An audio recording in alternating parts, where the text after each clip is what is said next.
Yeah, I'm John Somerville, and I run a mixed deer sheep farm at Pine Bush, and on undulating, quite soft sort of country.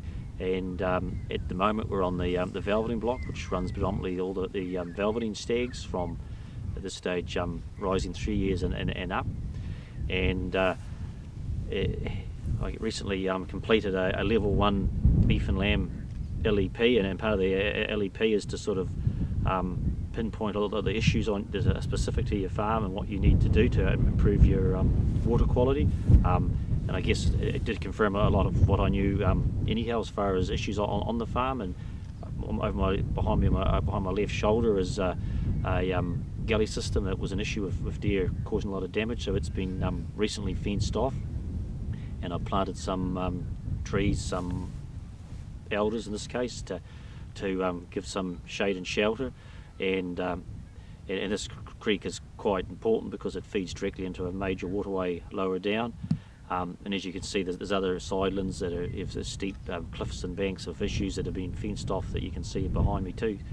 So it's all an important part of protecting the environment, and also it'll help the stock in the long term as the trees grow up, giving shade and shelter.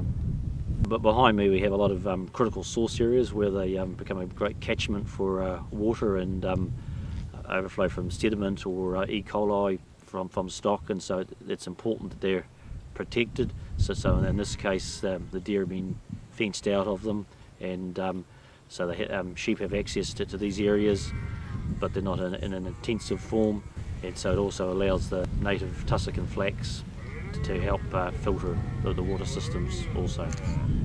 Yeah, this is the inside of one of the wintering barns they have on the property. This particular one, I have rising 2-year-old stags there and wintered in this one, and they go in at the end of May, and they stay right into later August. And during that time they're fed predominantly silage and troughs, and they might get some nuts in there on top. And there's a base of sawdust, and then it gets topped up every day with straw, which keeps it dry, and so it works really well. And our soils are too wet to have lots of young stags and any stag out in the winter time, so the wintering barn system works really well. Well, on my left here is a paddock of fodder beet, which are going to be used for a winter crop for primary wintering hinds, and part of the selecting your winter crop paddocks is also the risk factor they have in the winter time, because it is one of our bigger nitrate loss parts of a farm, so it is very vital that how you cultivate them and how you feed them off. And this particular paddock here has a sideland there which could be exposed to waterways if it wasn't protected. So even though it has a good filter strip with trees and that around it, there's a sort of steep sideland, so I just keep the plough line up a bit to stop the side of the hill sliding away during the winter time, and also how you feed it off during the winter time, where you start on the flat part of the paddock and you work towards the sideland last, so there isn't any issue of that sliding into water systems. Right, we're here in the kale paddock. It's a regal kale, and it's used for wintering hinds, and the hinds come on here sort of mid-May and go right through into September, and they're fed off in 10-day blocks using the electric fencing. And the paddock is wintered, starting the flat stuff where we are in here now, heading towards the steeper stuff to reduce the risk of phosphate loss, and then the soil's running down the steeper stuff. And you actually can't see, but over the back of the paddock there is a lot of vulnerable areas, and the cultivation has been kept well back from then, so it reduces the risk of loss of soil and phosphorus in those areas.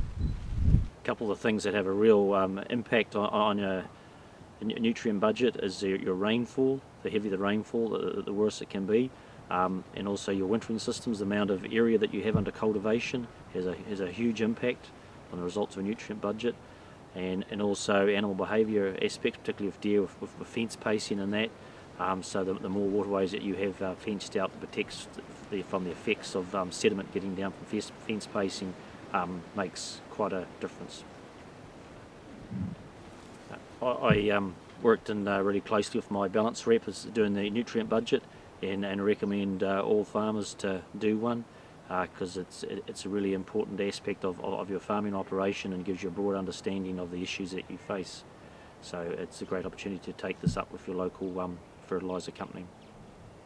Right, well, we're standing here by the boundary of the property, and there's been a long line of broadleaf planted here, and I quite like the broadleaf because they're a very tough native tree, evergreen, and the deer eat them and trim them, so that means that they're self-trimming. You don't have to have a hedge cutter, and they make a really nice low shelter.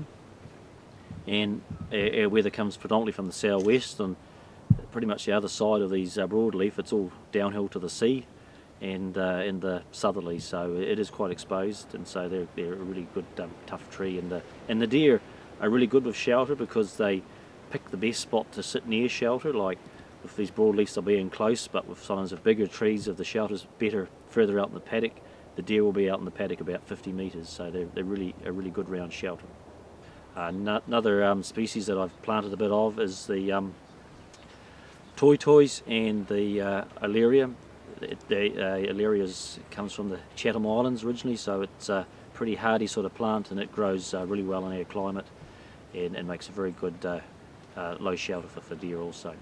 Okay, but behind me is the remnants of some of the original native forestry that was in this area, and predominantly black pine with some white pine, and those are been a lot of it's been fenced off on that and protected from stock.